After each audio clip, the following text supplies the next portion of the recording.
Okay, so we are going to continue here talking about the Psalms. We're going to start with Psalm 35, and it is titled, Great is the Lord, of David. Contend, O Lord, with those who can contend with me. Fight against those who fight against me. Take hold of shield and buckler, and rise up for my help. Draw the spear and javelin against my pursuers. Say to my soul, I am your salvation. Let them be put to shame and dishonor who seek after my life. Let them be turned back and disappointed who devise evil against me. Let them be like chaff before the wind, with the angel of the Lord driving them away. Let their way be dark and slippery, with the angel of the Lord pursuing them. For without cause they hid their net for me. Without cause they dug a pit for my life. Let destruction come upon him when he does not know it. And let the net that he hid ensnare him. Let him fall into it, to his destruction. Then my soul will rejoice in the Lord, exulting in his salvation. All my bones shall say, O Lord, who is like you, delivering the poor from him who is too strong for him, the poor and needy from him who robs him. Malicious witnesses rise up. They ask me of things that I do not know. They repay me evil for good. My soul is bereft. But I, when they were sick, I wore sackcloth. I afflicted myself with fasting. I prayed with head bowed on my chest. I went about as though I grieved for my friend or my brother, as one who laments his mother. I bowed down in mourning. But at my stumbling they rejoiced and gathered.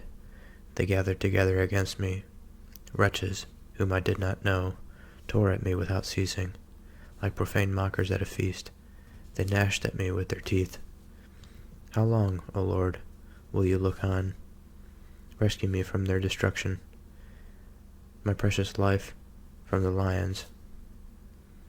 I will thank you in the great congregation. In the mighty throng I will praise you.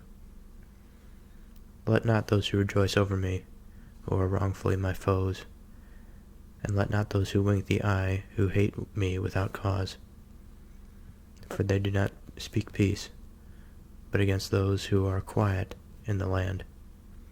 They devise words of deceit. They open wide their mouths against me. They say, Aha, your eyes have seen it. Our eyes have seen it. You have seen, O Lord. Be not silent. O Lord, be not far from me. Awake and rouse yourself for my vindication, for my cause, my God and my Lord. Vindicate me, O my God, according to your righteousness, and let them not rejoice over me. Let them not say in their hearts, Aha, our heart's desire. Let them not say, We have swallowed him up. Let them be put to shame and disappointed altogether, who rejoice at my calamity. Let them be clothed with shame and dishonor, who magnify themselves against me. Let those who delight in my righteousness shout for joy and be glad. And say everyone, Great is the Lord, who delights in the welfare of his servant. Then my tongue shall tell of your righteousness and of your praise all the day long. So it seems that poor old David is unable to catch a break from his enemies. And so he continues to ask the Lord for certain things here. And so what wisdom, if any, can we pull from this psalm? So the first few verses are fairly straightforward.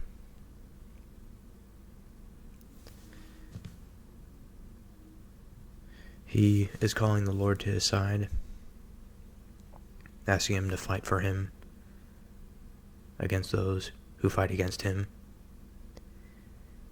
And if we reflect on this alone, this statement alone, I think it would be rather unfortunate for a wise man to say such things. Certainly it would be unwise to say it without any reason to back it up. But something about asking the Lord to fight on his side doesn't sit quite right with me.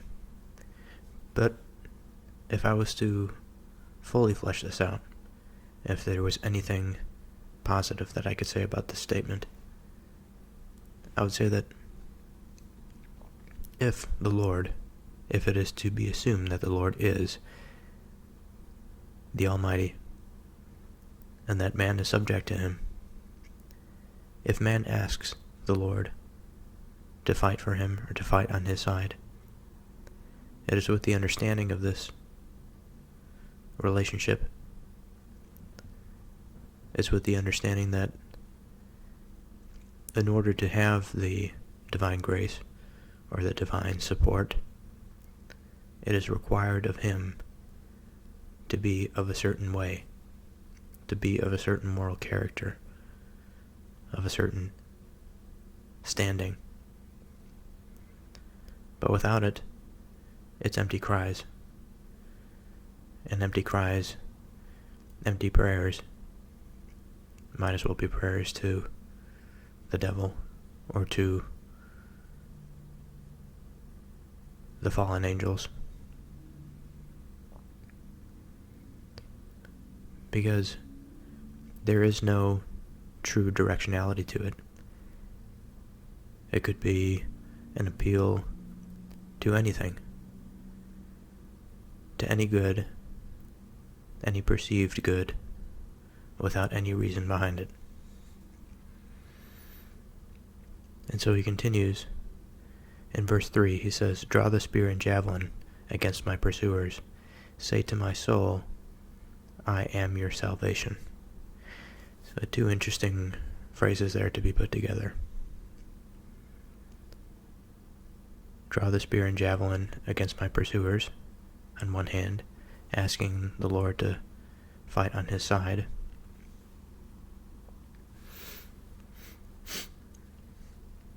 And then this sort of qualifying statement, say to my soul, I am your salvation.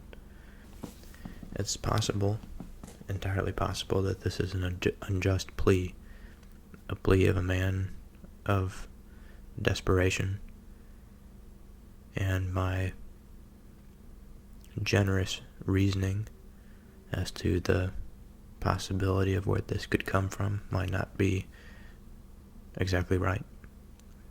That is, David, regardless of the directionality of his soul,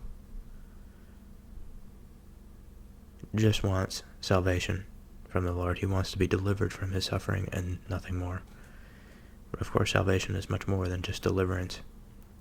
And so let's continue reading here. He continues by saying, "Let them be put to shame and dishonor who seek after my life. Let them be turned back and disappoint who devise evil against me. Let them be like chaff before the wind, with the angel of the Lord driving them away. Let their way be dark and slippery, with the angel of the Lord pursuing them." So, same thing here. There's nothing new that we can get out of this. And so when we get to verse 9, I think this is an unfortunate turn when he says that, after saying in verse 8, "Let destruction come upon him when he does not know it,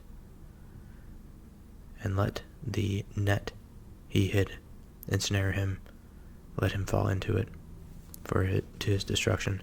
And then in verse 9 he says, "Then my soul will rejoice in the Lord, exulting in his salvation," as if after his enemies have been defeated, the enemies that wish to do him harm, that have hid their net for him, dug a pit for his life, then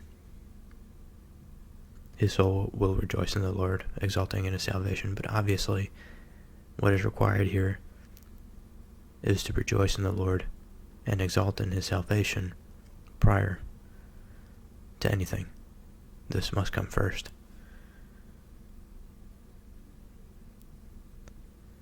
And then he continues with the fanciful language. All my bones shall say, O Lord, who is like you, delivering the poor from him who is too strong for him, the poor and needy from him who robs him. And we have a bit of a throwback here to Job. At least it seems to be that way. In verse 11, 12, 13, 14, he says, malicious witnesses rise up. They ask of me things that I do not know. They repay me evil for good. My soul is bereft. But when they were sick, I wore sackcloth. I afflicted myself with fasting. I prayed with head bowed on my chest. I went about as though I grieved for my friend or my brother. As one who laments his mother, I bowed down in mourning. So he's saying, essentially, it's a woe is me type of thing that we see in Job. He's saying, well, I've done all of this stuff. Why is this happening to me?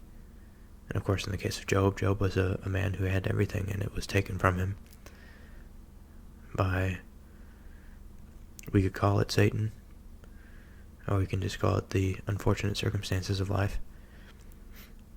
What we can say for certain is the temptation of Satan afterwards, after the events had taken place. And I hear much of this echoed here in David's psalm. And he continues, but at my stumbling they rejoiced and gathered. They gathered together against me. Wretches whom I did not know tore at me without ceasing. Like profane mockers at a feast, they gnashed at me with their teeth. And then here's the sort of quintessential Job. In verse 17 he says, how long, O Lord, will you look on? Rescue me from their destruction, my precious life from the lions. I will thank you in the great congregation. In the mighty throng, I will praise you. And so the rest of the psalm sort of finishes in a like manner. I don't find it particularly any particular urge to go into any more detail of the remaining verses. I think this psalm is a good example of, even though that, something is of Scripture, we can certainly see, as we saw in the book of Job, that not every form of reasoning or of approaching the Lord is right. And just as we use the example of our darkened room, and we stumble upon a structure with a bunch of objects that surround the divine spirit, and in our blindness we try to interpret what the divine nature is. We try to figure out what the surround is. And I think in psalms like this, we are able to see better what it is not. Because this character, this spirit that I get from this psalm, does not seem to represent the true way to approach the Lord and to solve the suffering in the face of many adversaries. Rather than complain against the adversaries and say, well, I have treated them right, why can I not? Why do they now plague me so? Why do they rejoice over me? And I think instead of this approach, more so, it is to understand those who transgress, to identify those transgressions, to understand why they are wrong in the face of what is right, and in doing so, we move closer to the divine. Because otherwise, we are just requesting into the ether. What truth will there be had to respond to us? Certainly David in this case is not open to receiving wisdom. He's not open to receiving what he should do. He just wants his enemies to be punished.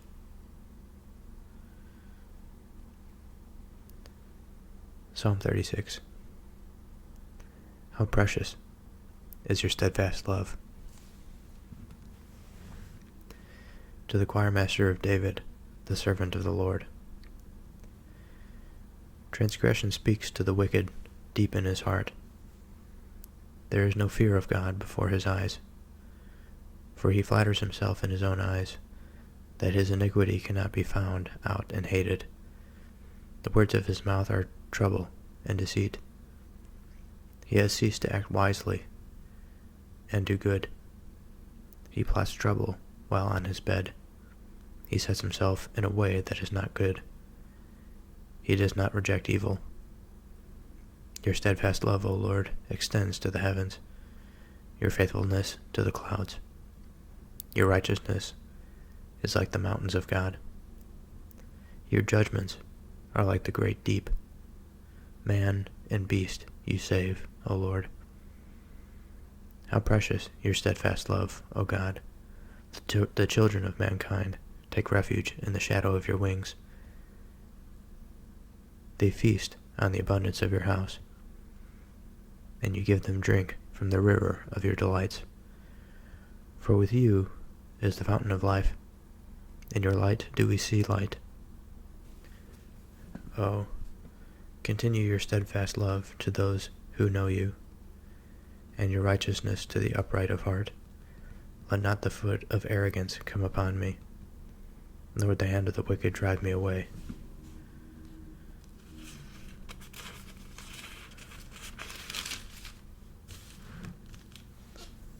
There the evildoers lie fallen. They are thrust down, unable to rise. So, again, the slow march of the Psalms continues. So this is a bit better than Psalm 35. We see a little bit more of an uprightness here. So let's break it down.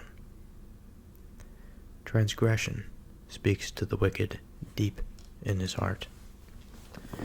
There is no fear of God before his eyes. And so, either this is a contradiction in terms, because if the transgressions do indeed speak to the wicked deep in his heart, that means, well, it's likely that he has to recognize the transgression, or it is the case that if this is to be true, these two statements, that although the wicked feels the transgression or the violation of the divine law deep within his heart, there is still no fear of the consequences of that divine law. In other words, there is no fear of God before his eyes. For he flatters himself in his own eyes that his iniquity cannot be found out and hated. And so that's just it. And so I think there is some strong wisdom here, that those who do not fear this divine law, he that flatters himself in his own eyes, in his own conception, in the own image of himself, this inflated self,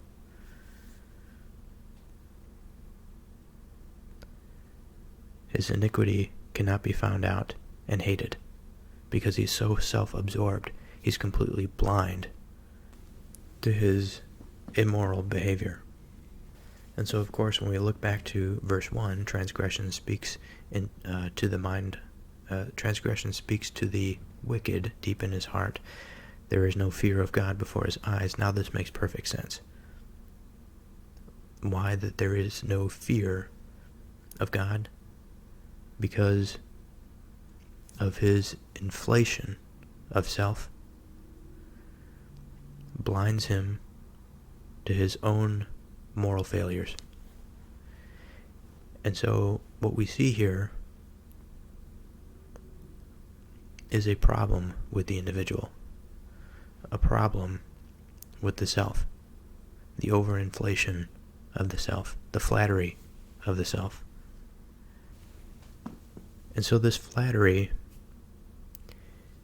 it furthers the sense of one's own self-interest, whereas in the various Psalms before this, and of course other areas of the Bible prior to this, we see that the goal, the striving, is not necessarily for the self.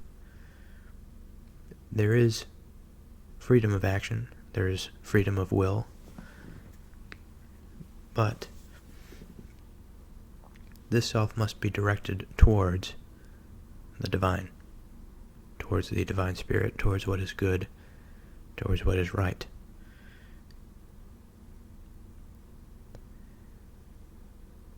And if it is indeed the case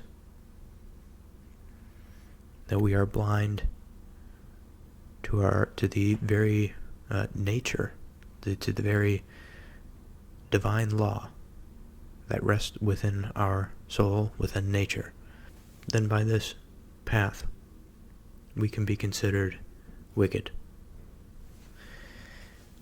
And so I think that this is an important point here in terms of determining our surround. And I think there is a bit of an illumination. I'm not sure if it's an illumination of the divine, or if it's of some very important objects that are close to the divine. Again, our example of the dark room, man's existence is represented by this dark room.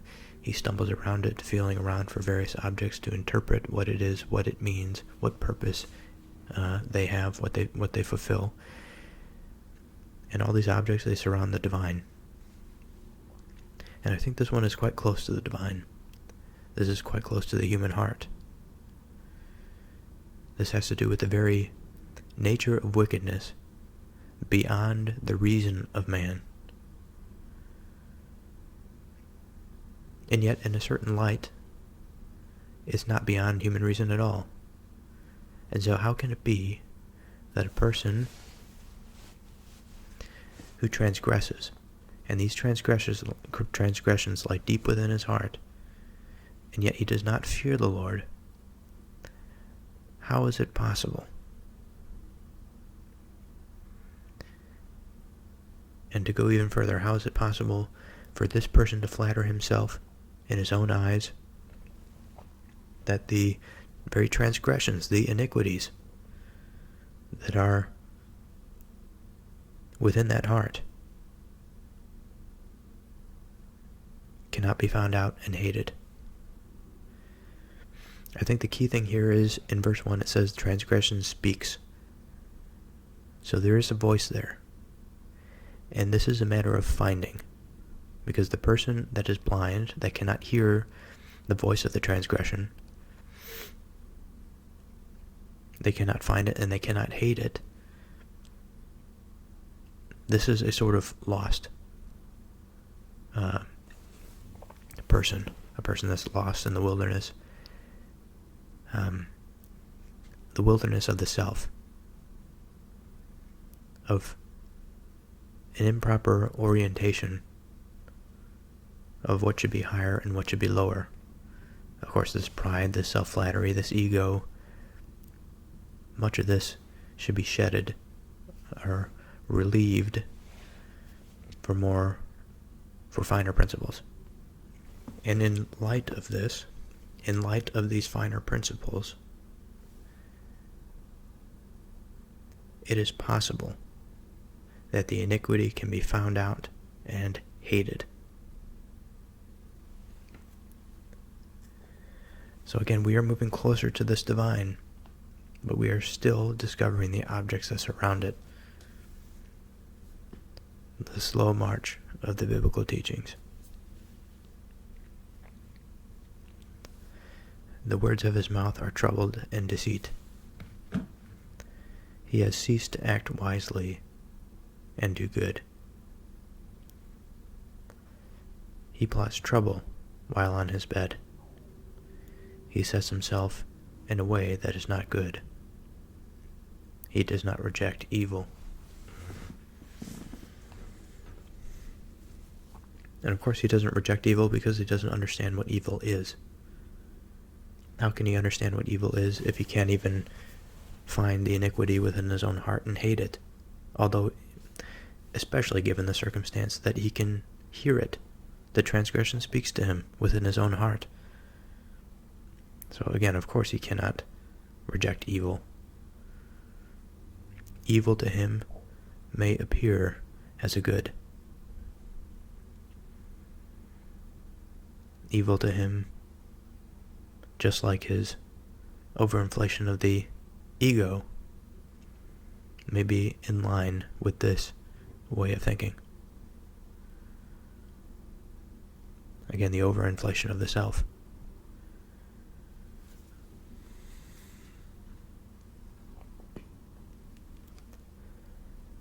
How precious is your steadfast love, O God. The children of mankind take refuge in the shadow of your wings. They feast on the abundance of your house. So I think here what we have, this is just my interpretation. We talk about the preciousness of God's steadfast love and the example of the children of mankind that take refuge in the shadow of the Lord's wings.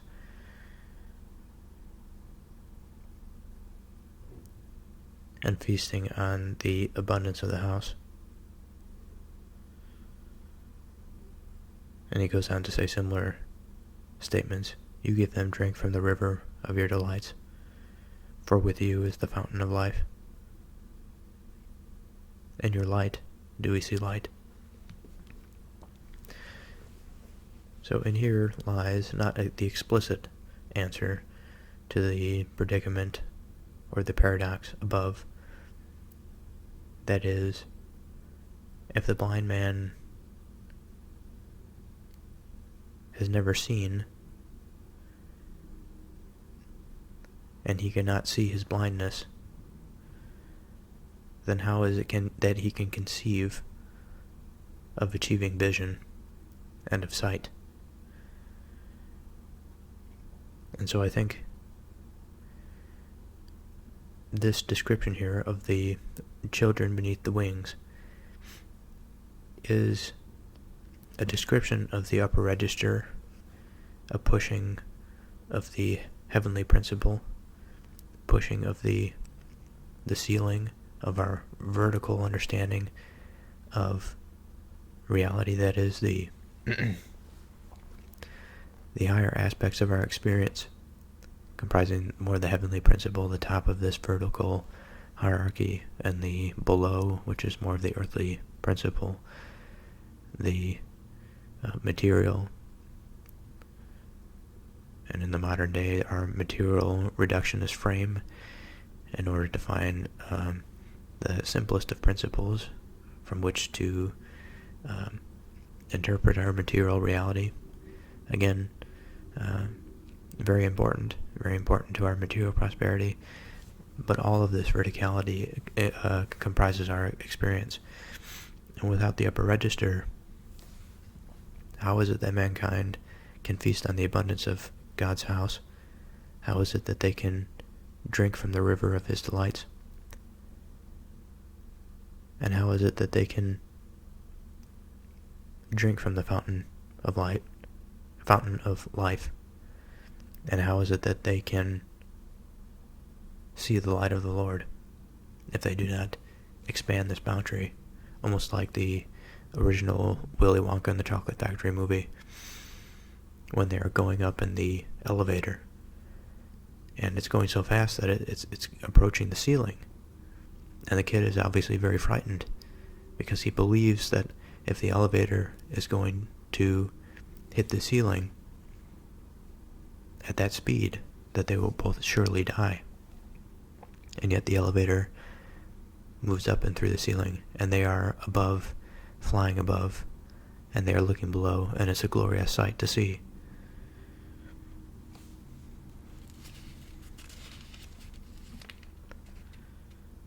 He says, "O continue your steadfast love to those who know you, and your righteousness to the upright of heart.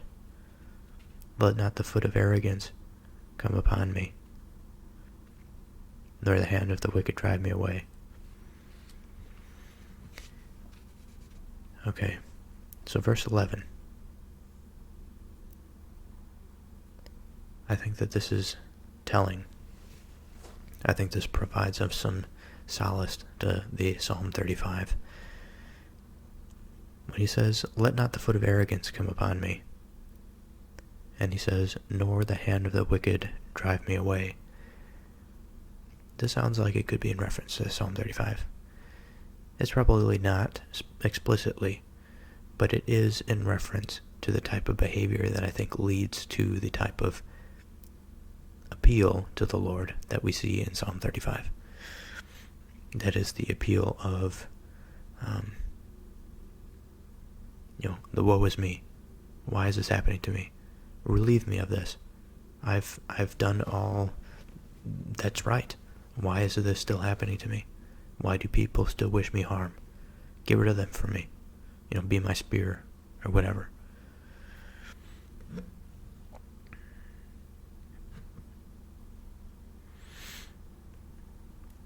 And it's also a reference to earlier in the psalm. Let not the foot of arrogance come upon me. Because if it does, we'll be back to verse 2. We won't be able to continue through this psalm. We won't be able to be led to salvation. We won't be under the wings of the Lord. We won't drink from the fountain or drink from the river, whatever. We won't see the light of the Lord because the iniquity cannot be found out or hated in the blindness that is caused by the arrogance.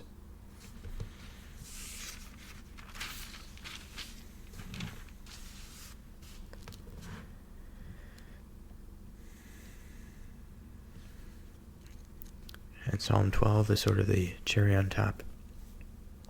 There, the evil doers lie fallen. They are thrust down, unable to rise. So again, these blind people, they're unable to rise because they believe that there is a sort of artificial ceiling above them, that they do not, in this sort of Willy Wonka example, why even bother attempting to rise? I can see the ceiling. This idea of I know what is there. Again, the arrogance and the overinflation of the ego. This certainty of knowing and the absence of true certainty. So let's continue with Psalm 37. He will not forsake his saints of David. Fret not yourself because of evildoers. Be not envious of wrongdoers, for they will soon fade like the grass and wither like the green herb. Trust in the Lord and do good. Dwell in the land and befriend faithfulness. Delight yourself in the Lord, and he will give you the desires of your heart. Commit your way to the Lord. Trust in him, and he will act. He will bring forth your righteousness as a light, and your justice as the noonday. Be still before the Lord, and wait patiently for him. Fret not for yourself over the one who prospers in his way, over the man who carries out evil devices. Refrain from anger and forsake wrath. Fret not yourself, it tends only to evil, for the evildoer shall be cut off. But those who wait for the Lord shall inherit the land. In just a little while, the wicked will be no more. Though you look carefully at his place, he will not be there. But the meek shall inherit the land, and delight themselves in abundant peace. The wicked plot against the righteous, and gnashes his teeth at him. But the Lord laughs at the wicked, for he sees that his day is coming. The wicked draw the sword and bend their bows, to bring down the poor and needy, to slay those whose way is upright. Their sword shall enter their own heart, and their bows shall be broken. Better is the little that the righteous has than the abundance of many wicked. For the arms of the wicked shall be broken, but the Lord upholds the righteous. The Lord knows the days of the blameless, and their heritage will remain forever. They are not put to shame in evil times. In the days of famine they have abundance. But the wicked will perish. The enemies of the Lord are like the glory of the pastures. They vanish like smoke. They vanish away. The wicked borrows, but does not pay back. But the righteous is generous and gives. For those blessed by the Lord shall inherit the land, but those cursed by him shall be cut off. The steps of a man are established by the Lord. When he delights in his way, though he fall, he shall not be cast headlong, for the Lord upholds his hand. I have been young, and now am old, yet I have not seen the righteous forsaken, or his children begging for bread. He is ever lending generously, and his children become a blessing. Turn away from evil, and do good, so shall you dwell forever. For the Lord loves justice. He will not forsake his saints. They are preserved forever. But the children of the wicked shall be cut off. The righteous shall inherit the land, and dwell upon it forever. The mouth of the righteous utters wisdom, and his tongue speaks justice. The law of his God is in his heart. His steps do not slip. The wicked watches for the righteous and seeks to put him to death. The Lord will not abandon him to his power, or let him be condemned when he is brought to trial. Wait for the Lord and keep his way, and he will exalt you to inherit the land. He will look on when the wicked are cut off. I have seen a wicked, ruthless man, spreading himself like a green laurel tree. But he passed away, and behold, he was no more. Though I sought him, he could not be found. Mark the blameless, and behold the upright. For there is future for the man of peace. But transgressors shall be altogether destroyed. The future of the wicked shall be cut off. The salvation of the righteous is from the Lord. He is their stronghold in the time of trouble. The Lord helps him and delivers them. He delivers them from the wicked and saves them, because they take refuge in him.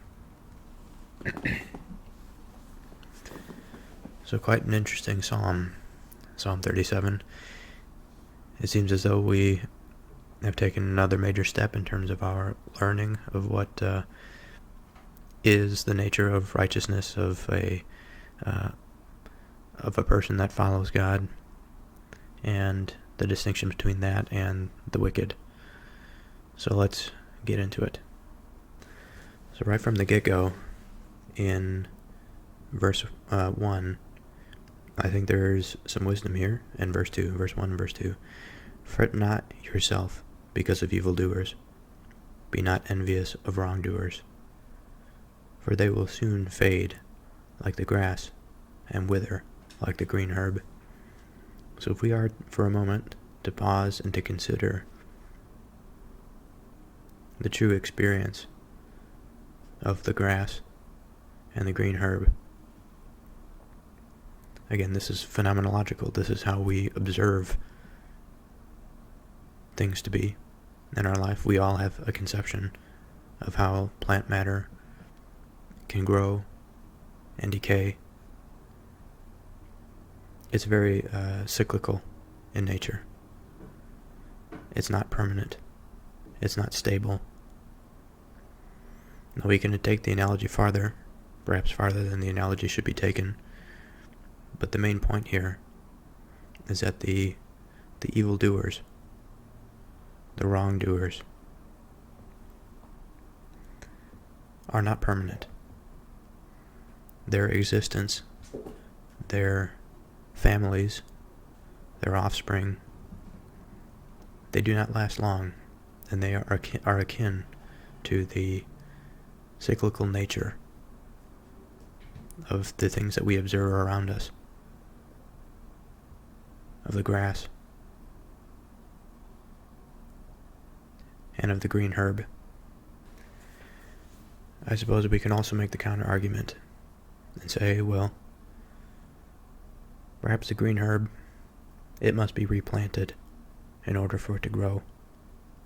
So in that sense, there is true uncertainty, lack of permanence, instability.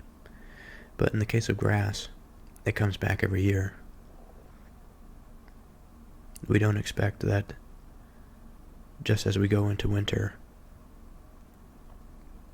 and the grass fades to brown,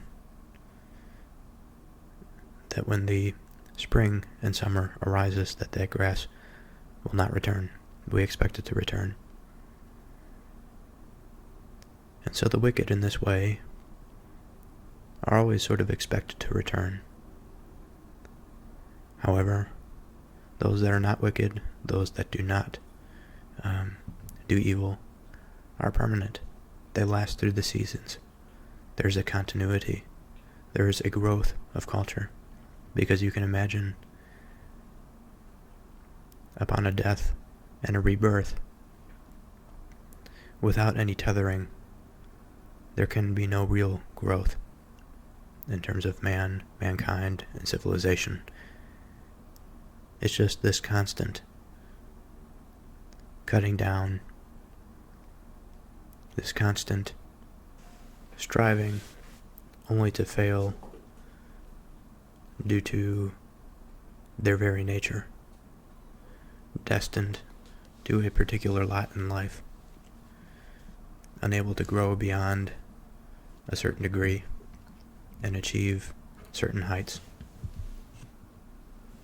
And so this observation of the wicked may or may not be correct. However, one cannot deny the observation, and one cannot deny the comparison to other observable patterns of our reality. I think a good example here, if we were to compare the green herb and the grass to the tree lives throughout all seasons. And of course the tree as a structure, as a symbol of stability and growth and prosperity, is much greater than that of the herb and that of the grass. And so we continue, again, with the slow march of the teaching of Scripture. Many things that are said, I think, are designed to keep us in a certain mindset. So as we move from verse 1 and verse 2 to verse 3, where it says, trust in the Lord and do good, dwell in the land and befriend the faithfulness. Verse 4, delight yourself in the Lord, and he will give you the desires of your heart. Of course, this is not true faith. True faith is knowing the Lord, knowing what good is, knowing how to befriend faithfulness. And when we do these things, then we will be given the desires of the heart, because in that case, the heart will be pure. And when I say the slow march of the biblical teachings, this is what I mean, because it is a constant reorientation to what is out there that is presumed to be the good, though we have yet to talk about what is the good. And so it is a slow march because of this. It slowly reveals what the good is. And so the previous verses, we had a distinction. We had what happens to the evildoers, what happens to the wrongdoers, what their pattern of existence is similar to the other patterns of nature. And so verse 3 and 4 that are after this analogy are not designed for an individual to have blind faith. They are designed to keep an individual on track. And in my view, the Psalms are something that needs to be read in its entirety. The Bible needs to be read in its entirety, because it is a bit of like a camp, a training camp that a professional fighter that might go to. It's not that they do one workout. They do multiple workouts. They do many workouts. They do many different things. But all the while they are committed to the camp. They are committed to the camp. And over time, they gain the effort that they put in. They gain out of what they put in the fruits of their labor. So all that is to say that verse 3 and 4 are to be taken lightly, but also they are to be taken. Because just because there is no true defining, and just because we should not give in to blind faith, does not mean that there is no utility in this type of language.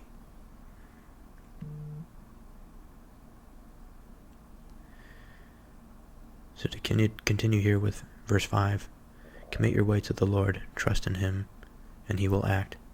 He will bring forth your righteousness as the light, and your justice as the noonday. And so again, this is similar. This is similar language. This is sort of something that, again, is designed to keep us on track. It's the bumpers in a bowling alley.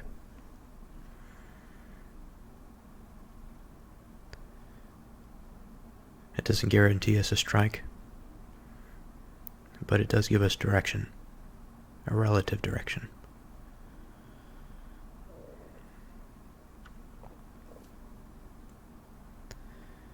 And so, verse 6, when he says, he will bring forth your righteousness as the light. That is, this way of being, this type of behavior, this righteousness, this is the thing that enlightens the mind, that increases the volume of the heart. It brightens the soul. It gives a man purpose. It gives a man meaning, satisfaction, and fulfillment in life. And then to continue, and your justice as the noonday, meaning that it shines brightly over you. And what does it mean for something to shine brightly over you? That means that it's clear. You are able to see your surrounding environment. You understand what justice means. You understand what it means to be righteous. But again, it's important to keep in mind that this is designed, I believe, as an orienting verse. This is not a purely directional verse. Orienting meaning it shows you the way things ought to be. It's so basic that I think many of us take this sort of thing for granted. Many of us in the West, many of us that have grown up in the church or adjacent to the church, regardless of the health of the institution at present. This is basic framework. This is basic through line stuff. This is basic transjective. That is, using this pathway between the subject of the individual and the external environment. This is sort of the paving of that path. Now the understanding will come through when we pave this surface.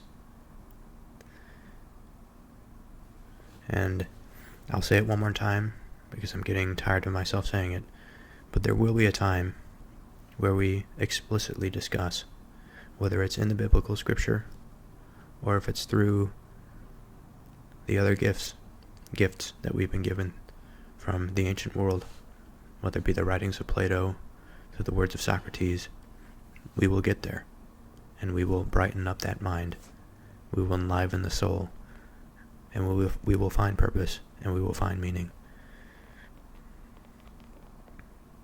But for now, we must constantly be oriented. Verse 7. Be still before the Lord, and wait patiently for him. Fret not yourself over the one who prospers in his way, over the man who carries out evil devices. So, this is sort of an extension of what I was saying, that since this is a process, we have to be patient, and we have to be still before all that is possible to be understood of the good and of the beautiful. This divine source, we have to be patient in front of it. Because we cannot, just as in the sort of the allegory of the cave, we cannot move from a lower environment in terms of our enlightened mind to a higher one and expect to be able to see without being blinded. There must be an acclimatory or a process of acclimation. As in the case of Plato's allegory, the man, as he exits the cave, he stares into the water to see the reflection of the reality because the light of the sun is too bright for him to see. And over time, through staring at this reflection, he's acclimated, and then he can progress from there. And I think this is sort of a similar statement here in verse 7. Be still and wait patiently. Fret not yourself over the one who prospers in his way. That this person may be farther along than you. Over the man who carries out evil devices. Verse 8. Refrain from anger and forsake wrath. Fret not yourself. It tends only to evil.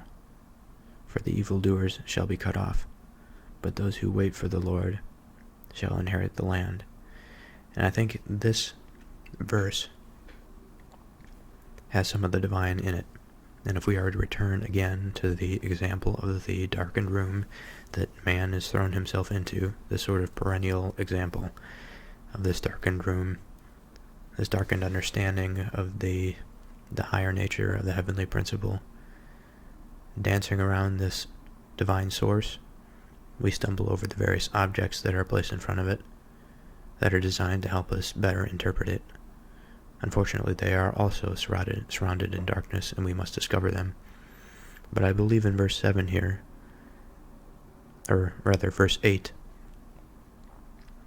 this is a bit of the divine wisdom, I should say, through the perception of man, the man that is writing this, perhaps King David. Refrain from anger, it says, and forsake wrath. Fret not yourself, it tends only to evil. And so I think there's quite a bit to unpack here. And so we have to, all of us understand what anger is. We don't need some randomized controlled trial to tell us what anger is. Now we can go down that path of material reductionism to understand the physiological nature of anger, what exactly that might mean on a neurological level. But on a phenomenological level, we don't really need it, because we have an intuitive understanding. We experience it nearly every day, some more than others. But anger, what can we say of it? Today, I believe that I've been experiencing some of it. It comes from, I think, many sources. Perhaps not. Perhaps it's a single seed that sprouts many branches that come together again in this sort of emotion that we call anger. However, the true nature of this anger, I will say that in my experience today, it came from a lack of control, or rather a perception of the necessity for a greater degree of control. And this anger has served as a false way to give my mind stability.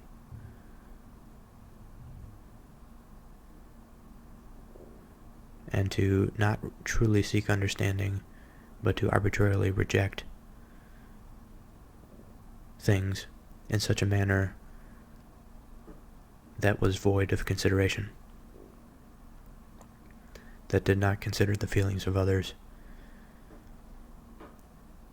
that did not consider the health of the whole of me, but rather a very second nature response. That is a response that was without reason.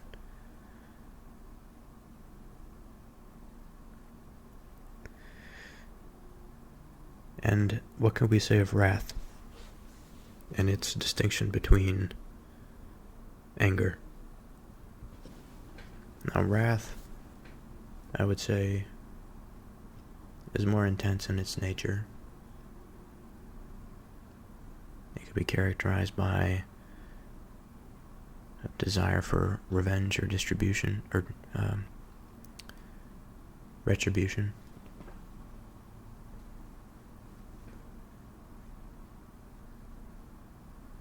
And I think wrath, like anger, can find itself manifesting itself in the external environment, in our objective reality. It can flow through us rather quickly, and it can lead to destructive or aggressive behavior. And this destructive or aggressive behavior is not the thing that holds people together or holds a society together. And in verse 9 we see this. For the evildoers shall be cut off, but those who wait for the Lord shall inherit the land. And so the reason that the verse 9 is after verse 8, for the evildoers shall be cut off, it is exactly this. Because this refrain from anger and this forsaking of wrath, it avoids the evil principle, the path that leads us to evil. And those who do such things shall be cut off from the whole of God's people. And so what can we say about anger and wrath? And what can we say about this fretting of oneself that is said to lead or to tend only to evil? I think that this fretting in oneself perhaps can lead to the anger and the wrath. Because on its face, to fret yourself, to fret myself, would mean to be excessively anxious, to worry about something, to be agitated, to experience the feelings of unease, something that is difficult to shake.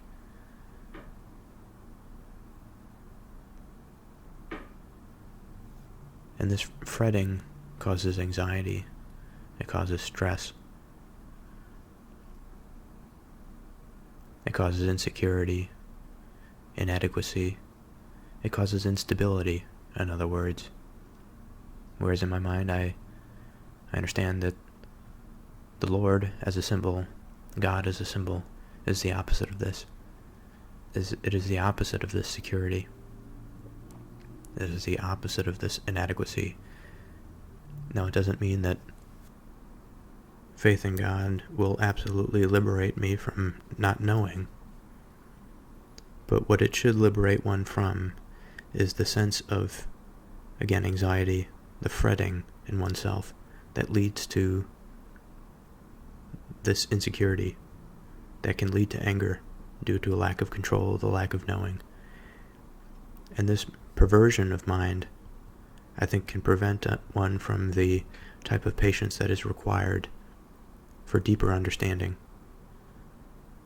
As if I was now in this moment to be an angry and wrath-filled person, I don't think that I would be able to tolerate the type of thought that I have been engaged in this far. The type of thought that is committed to understanding the truth and committed to the light, committed to the higher things, that's committed to finding stability, purpose, satisfaction, peace of mind.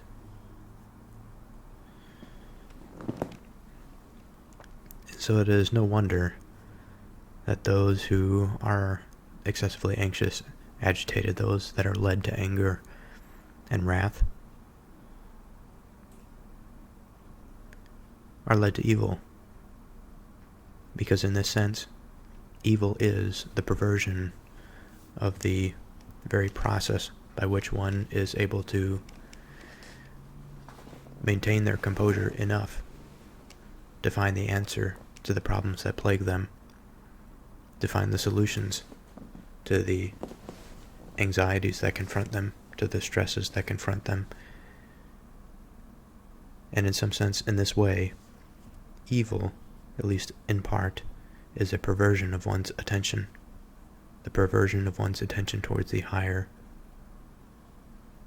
things. And in this case, the higher things are the solutions to the problems that confront us.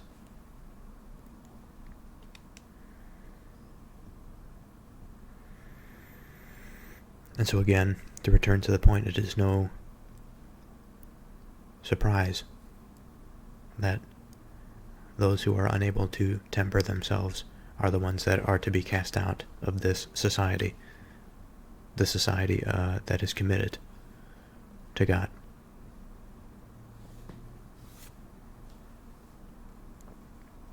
Verse 10, in just a little while, the wicked will be no more, though you look carefully at his place. He will not be there, but the meek shall inherit the land and delight themselves in abundant peace. Now there is no explicit reason why this should be the case, why it shouldn't be the reverse, why the wicked should inherit the land and the meek should be cast out. Certainly it is possible within our experience. But I think the key takeaway here is that if the wicked were to do so, that would be an inherently unstable system, and that system is bound to collapse. But what can we say of the meek? Have the meek maintained stable civilizations throughout our entire history? It's difficult to find an example of a people that has maintained their body throughout the ages. other than those of the religious peoples that are committed to the divine and the infinite within their bosom. The people retain the same spirit, the same character. Now, of course, throughout our history, institutions have been built around various truths, various disciplines. And due to the nature of institutions, they have become corrupted and failed to serve the truth that they are built upon. And almost seemingly overnight, in certain cases, the truth that they were built upon seeps through the earth to escape in the Nietzschean sense, the walls and the roof that encapsulate it, that become its prison, rather than it the facilitator, the teacher that brings the light to those who enter the building. And so this truth, it exits through the earth, and it springs up elsewhere. But it does not mean that just because an institution has perverted its own original purposes, that the original purpose is thereby dead. And so I think we always have to keep this in mind. And so when I think about verse 10 and verse 11, in just a little while the wicked will be no more, we go back to verse 1.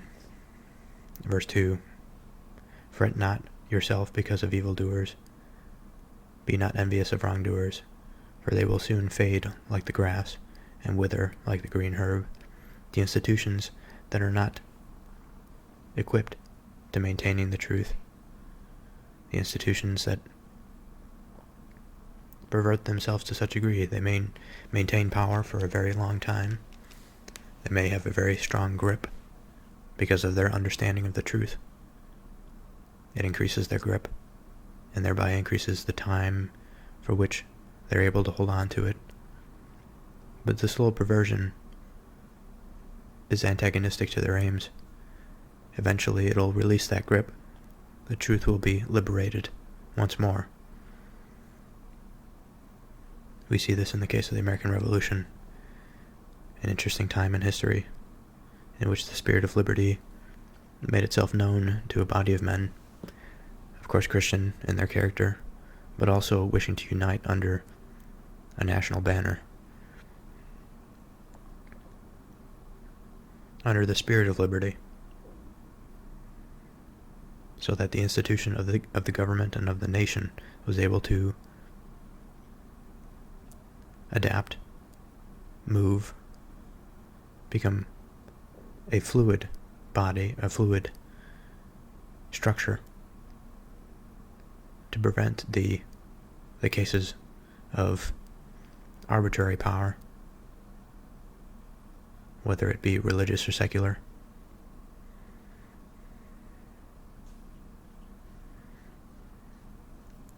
And so in this way, the meek shall inherit the land, and delight themselves in abundant peace.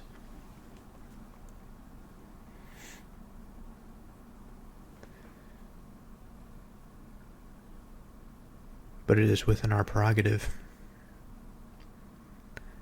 to not let humanity fall back in this cycle where institutions fail to adapt, and so therefore the institutions themselves, sort of this Russian doll scenario, in which the individual is just as much prone to this anger and this wrath, this self-doubt and anxiety, as an institution is. And of course, the effects that an institution has on many individuals is much greater than one individual. Even if one individual is the king or the president, they are still a head or a top of an existing structure that is greater than them. And again, in the same way that this can plague an individual, it can plague an institution. It can plague a corporation. It can plague a nation. It can plague any body of men. And it can become destructive. And we, as people, have to be able to determine and design institutions that are able to adapt. They're able to free themselves of the burdens of evil, whenever it may come. A difficult thing to do, no doubt, especially in the face of strong institutional power and wickedness in places of authority.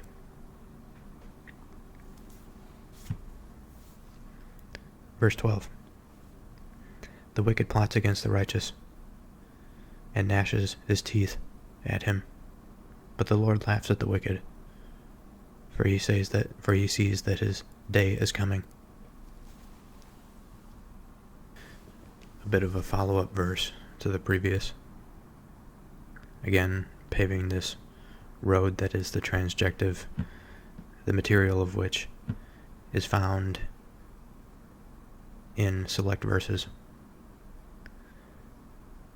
But just as much as the material is important to the laying down of infrastructure, the equipment necessary to pave that road, to flatten it, to make it usable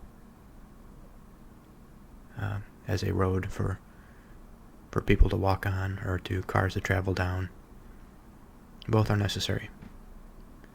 And so although verse 12 and 13, the verses that I just read, don't contain the same amount of meaning, let's say, utility, they are both required. And so I would have to ask of your forgiveness if I skip over some of these verses,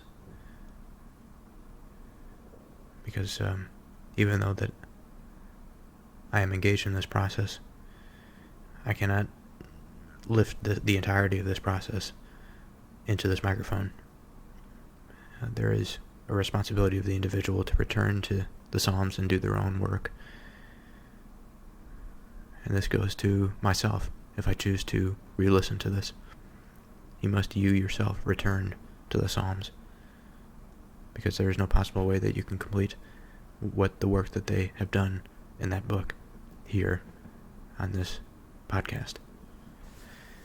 So given our current circumstance, this increasing separation between the haves and the have-nots, verse 14 and 15 are interesting. The wicked draw the sword and bend their bows, to bring down the poor and needy, to slay those whose way is upright. Their sword shall enter their own heart, and their bow shall be broken. But this is not before the wicked draw their swords and bend their bows in the attempt to slay the upright. And perhaps they do. In terms of the individuals, they may. But in terms of the body of the upright, of the more of the collective nature, they will fail to do so.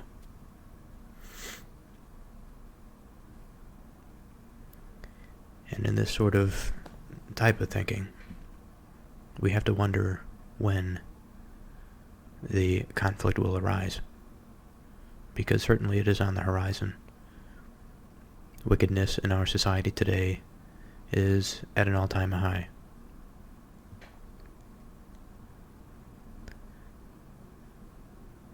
We like to, as human beings, to anthropomorphize the entirety of wickedness and put it into something that's tangible, bring it down to something that we can say, okay, it's in this one person.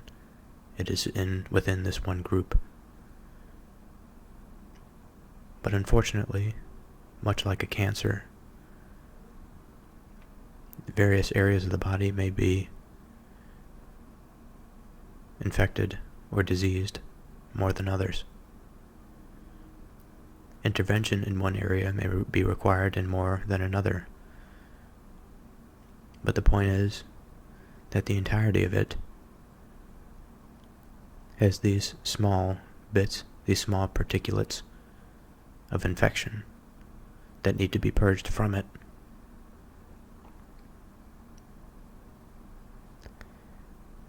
As a plate of food that has been eaten, now a dirty plate, perhaps more, there is a greater degree of food matter in one particular place than another, but the entirety of the dish is visibly soiled, and it requires soap to remove that grease, to remove the food matter, and requires a surface that can maintain adequate contact with it to produce enough friction to remove all of that waste and dirt that we find distasteful. And it's not until we've done this, and over the entire surface of it, that the plate is considered to be clean. And how interesting is it that when we've attempted to clean something, we are more meticulous about the remaining or missed pieces of food than we were in the beginning, because the entirety of it was dirty. But now that we've committed to the process of cleaning, of deliverance and salvation, any remaining or difficult pieces on this plate will be noticed, and we will clean it. We will perhaps find a different material to scratch out and to erase the more persistent causes of uncleanliness. And again, once we've done this, once the plate is clean, then we consider it to be clean. We can put it back with the others that are considered to be clean. And so this process, on the level of the individual, at the level of the family, at the level of the corporation, at the level of the public institutions, at the level of the government, at the level of institutions that transcend national boundaries, like the church, or some commercial enterprises, many commercial enterprises these days. These are all dirty plates. And we can argue whether or not there's ever been a scenario in human history where we've had a cupboard full of clean plates. Wickedness and evil is probably altogether a perennial problem of man, but it is a matter of how much of it plagues our society. And certainly there is a threshold of this that can be tolerated before the system begins to denature and to fall apart, which we certainly are experiencing now. Who can say that it will survive the tremendous debt and the increasing interest payments that we owe to it? If we continue to give in to this type of wickedness, of course this is just one example, but it's quite a lofty example. If we continue to give in to this, the existing structure will feed into it more and more to satisfy it. It will become an entity on its own that robs the society of its future benefits, its future glory.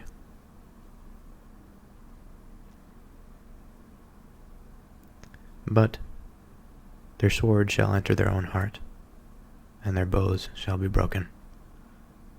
Because eventually we will ask ourselves what the point of this is. The suffering will be so great that mankind will say, no, we must return to this place of stability. We must rediscover what the divine is, what the absolute goodness is. And instead of the superficiality in our popular music that pursues the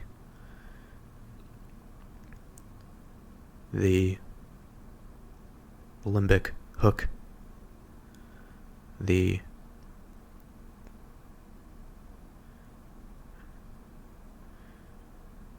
euphoric nature, it will find itself in a position of asking the loftier questions, just as the body of men asks the loftier questions of their governing institutions. This can't be all that there is. What is higher? This pollution has gone on long enough. Let us change it. Let our culture be better for it. Verse 16. Better is the little that the righteous has than the abundance of many wicked. For the arms of the wicked shall be broken, but the Lord upholds the righteous. So here we see the case that in our reality it is certainly possible for the wicked to have an abundance. So it is not within reason to say that abundance is only had by those that are righteous. The wicked may also have it. And so abundance in and of itself does not deserve the title of an elevated title. The abundance is a result. Now what begs the question is, if what leads to more, what leads to abundance, what leads to the potential for success, and in the materialist reductionist frame, for the continuation of our offspring, for the success of our genes, if it is through this wicked behavior, and it is indeed the case that this wicked behavior can find abundance, then is this not the good? But herein lies the true perversion. What we may call the devil. And so we have successfully, I think, put him in his cage, because now we can observe him. He does not infect me, even though I asked this question. I do not believe that this is the right way to go about life, or to about prosperity.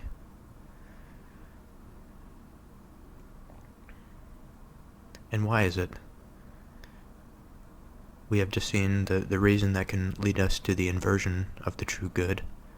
But why is it that I choose to accept the former, when it is indeed possible, through wicked means, to achieve abundance and success? And of course we also understand that this wickedness, it can involve anger, it can involve wrath, it can involve things of a temporary nature. And things of a temporary nature, this is an ought question. This is a question of moral judgment. Is it indeed the case that we should choose those of a temporary nature, of a less stable nature, of a potential in the future that could be avoided, danger for our children? Or is it the case that we should choose that of stability, which is in the light of the Lord, let's say? My opinion remains that it should be with the light of God, or in the sort of anthropomorphic vision within the arms of the Lord. Of course, I am not partial to this way of thinking. I don't find it useful to me. I think it can lead to certain types of temptation and corruption of reason that can pervert the mind and lead to a false sense of faith. But I digress.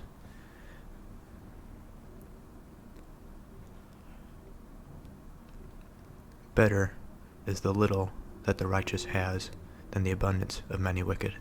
And so why would it be then that if the righteous had less than the wicked, that they are better off? And I believe it is the case because they are content with what they have. They're completely satisfied. They are not plagued by excesses of desire. They are not plagued by this fretting of oneself, this anxiety, this self-doubt. They are perfectly content and peaceful. They are stable, whereas the wicked, although they may have abundance, are inherently unstable. They pursue the lesser spirits of man, the lesser goods. And as a result, their unification, their culture, their prosperity suffers. Their posterity suffers because of it. Because the lower is inherently increasingly finite. The lower we go, the lower we enter into our material reality. Of course, to a certain point, things become more and more finite. Perhaps there is a unity that unites the most finite of material substance and the highest of divine goodness. But that is fanciful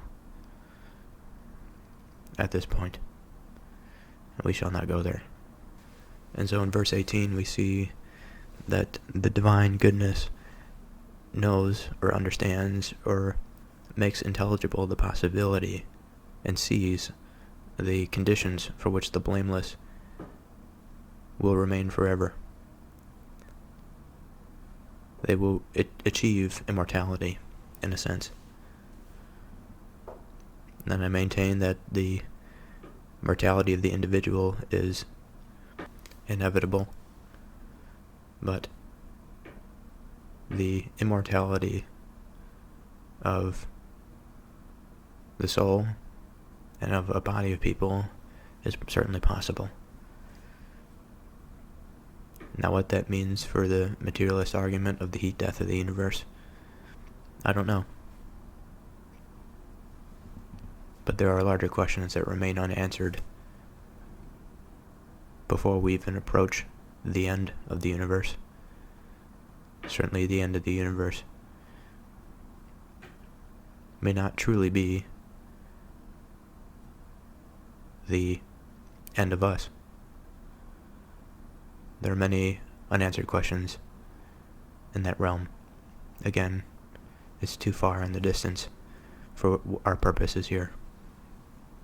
But interesting that these psalms are bringing forth these types of thoughts, where if I had not read these verses, I would not be compelled to think in this way.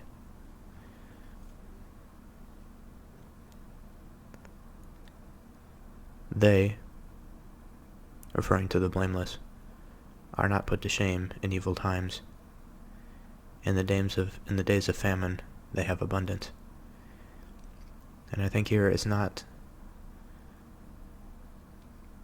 certainly possible, and it is likely that those who maintain a cool composure, given the instability of evil times, will find themselves in a position of having everything that they need. But the wicked will perish, and the enemies of the Lord are like the glory of the pasture. They vanish. Like smoke, they vanish away. And as we move into verse 21, I think we see a better understanding of the nature of the wicked and the nature of evil And by seeing, again, we've used this example many times, but in the absence of what may be considered good, I think we are more apt or more able to appreciate what it is, because we know what it is not. And so, the wicked borrows, but does not pay back, but the righteous is generous and gives. For those blessed by the Lord shall inherit the land, but those cursed by him shall be cut off. So again, that verse 22 is the follow-up. It is the repaving of the road that we've talked about in our infrastructure example. But the substance comes in verse 21. The wicked borrows, but does not pay back, but the righteous is generous and gives. So what does this mean? For a person to ask for something and not to give it back, that they are disingenuous, because to borrow something is implied that they will return it to its owner in the future. But to ask for something and not to return it is deceitful on one hand. On the other, it assumes too much. It assumes that the person that asks deserves what they are given by another.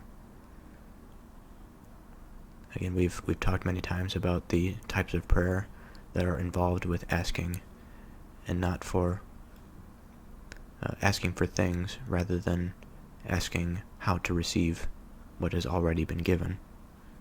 And I think that this way of the wicked that borrows but does not pay back is perfectly in line with this. But the righteous is generous and gives. So what can we say of this word generosity? It's an act of giving. That is, giving freely, willingly. And we don't expect anything in return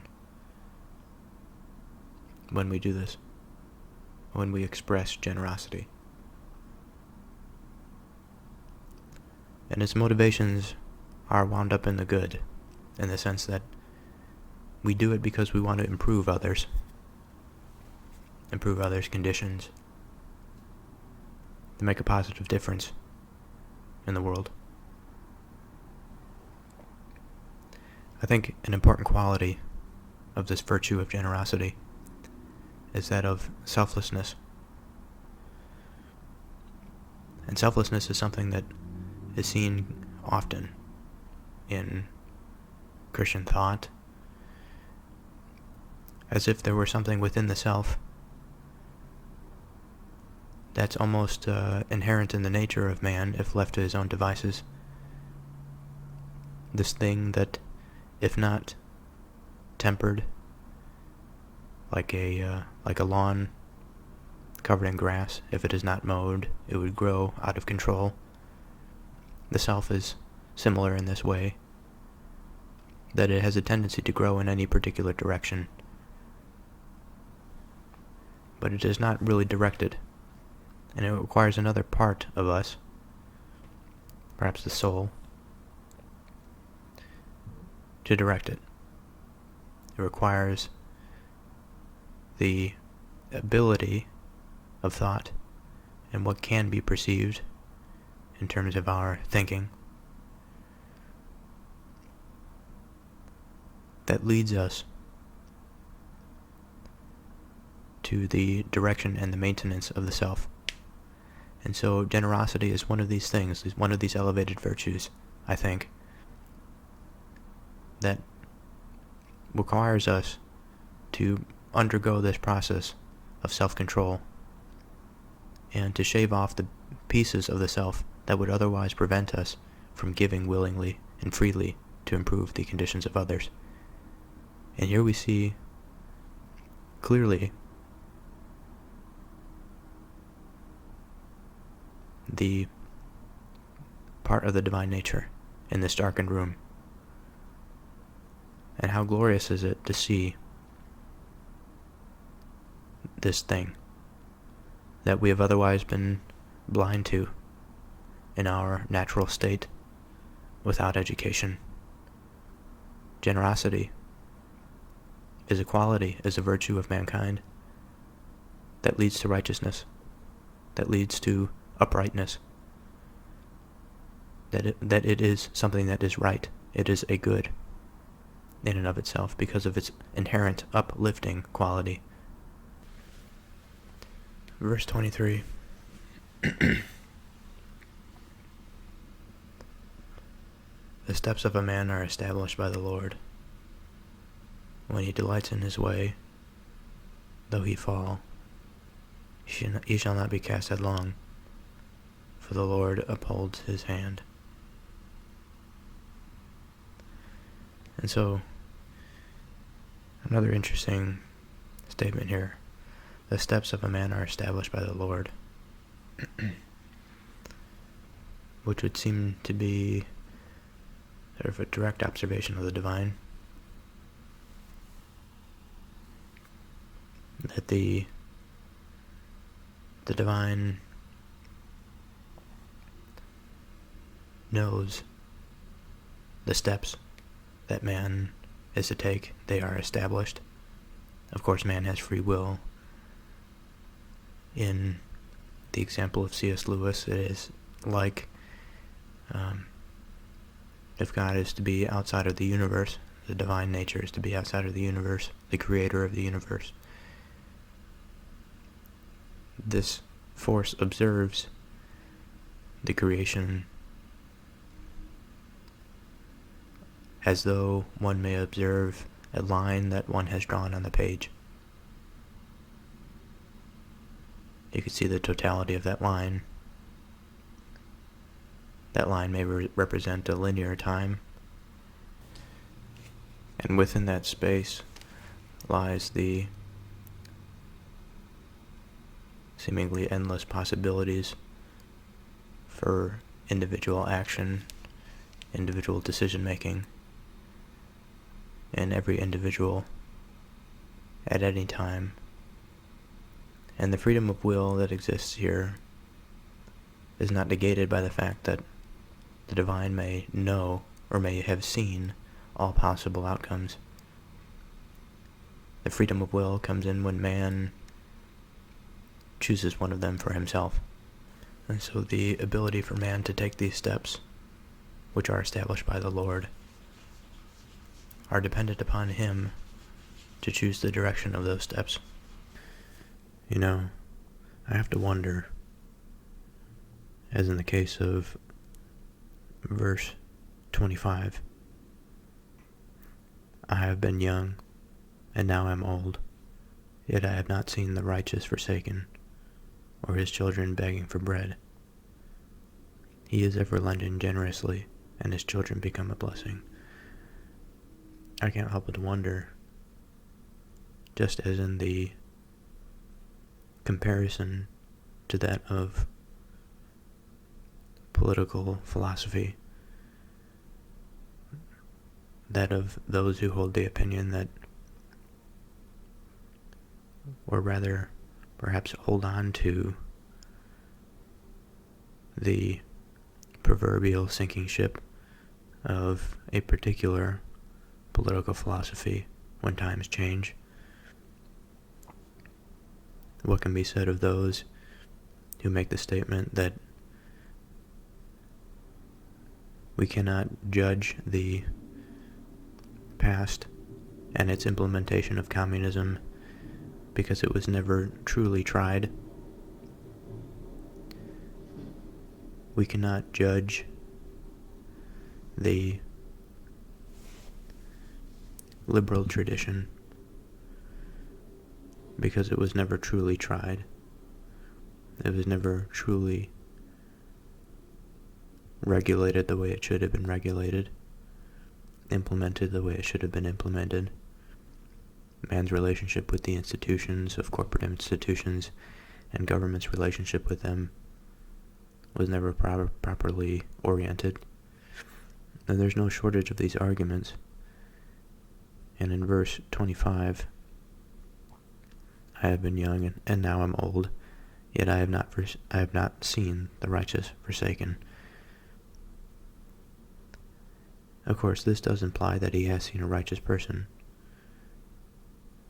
But how is to one conclude that just because the person is righteous, that they have not been forsaken? And what does it mean to be forsaken? If we were to define a forsaken man, perhaps it would mean a person that has been abandoned by someone or something that was previously supporting them, providing them protection or comfort, security, that leads to the feeling of isolation, open to various insults, to being forsaken, for being abandoned. And so, herein lies a bit of a paradox, just as in the case of the political philosophies. It can just as easily be the case that if there is no strict definition of righteousness,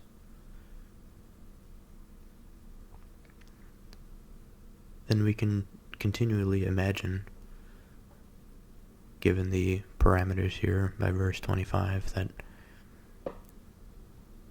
anyone that is forsaken is not righteous, and that all circumstances for which one finds themselves to be or to feel forsaken is due to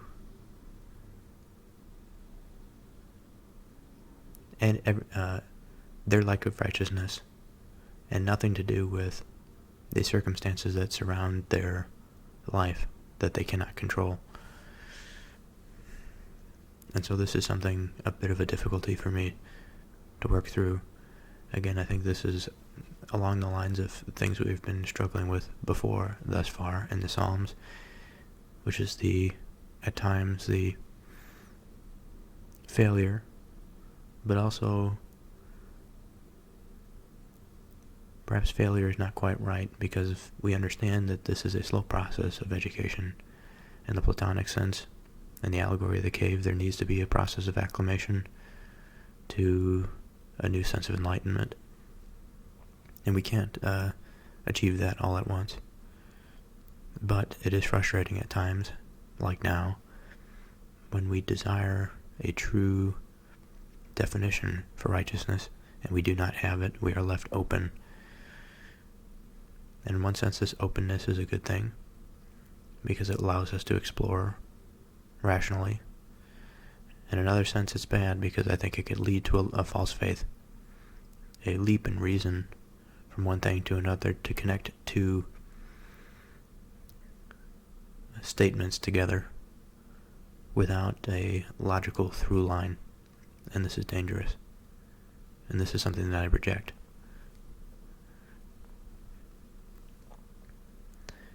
But nonetheless, we shall continue. We will place that on the shelf for a future date. Verse 27, turn away from evil and do good, so shall you dwell forever. For the Lord loves justice. He will not forsake his saints. They are preserved forever. But the children of the wicked shall be cut off. The righteous shall inherit the land and dwell upon it forever. And so on the surface, this completely makes sense. If there is truly a person that is upright, that does right in the sight of all there is,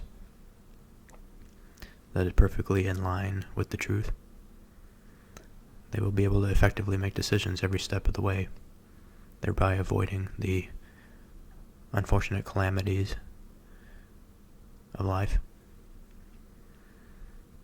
Even if something outside of their control, perhaps, befalls them, they will have a sort of a contingency plan for the unseen as a part of their righteousness, as a part of their righteous behavior. And in this way, his children and family will be secure because of this plan, because of this forethought and forethinking, and because of this consideration of the future and of posterity. It is the case that the righteous shall inherit the land and dwell upon it forever.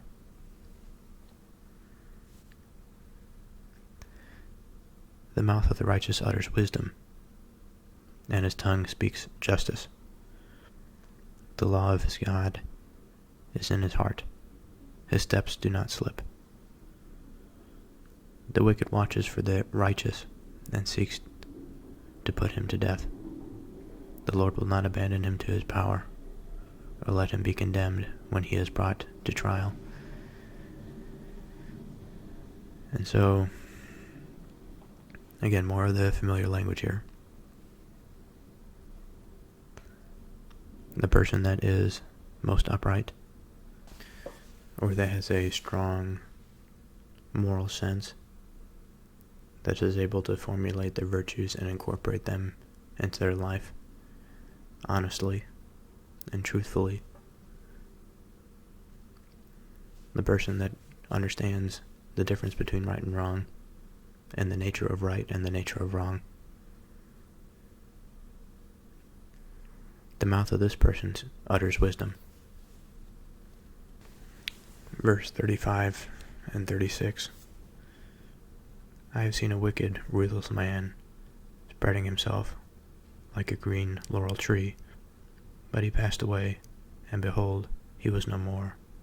Though I sought him, he could not be found. And so this is a bit of a cautionary tale. The symbolism of the wicked man spreading himself like a green laurel tree is indicative of his success in life. But also, when it says, but he passed away, and behold, he was no more, though I sought him, he could not be found. This person was not connected to the infinite, and as such he could not be found. His life was absorbed in himself, self-absorbed. And to be self-absorbed is almost the invitation to the finite. Because from an understanding, a point of view of understanding, as one retreats into the confines of the self, the external environment, the external world, other people,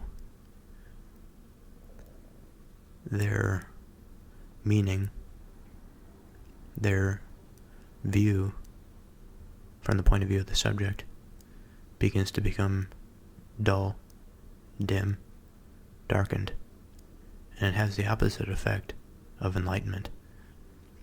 And this selfish person is a wicked person. So we will stop here for today. We will continue next time with Psalm 38. Do not forsake me, O Lord.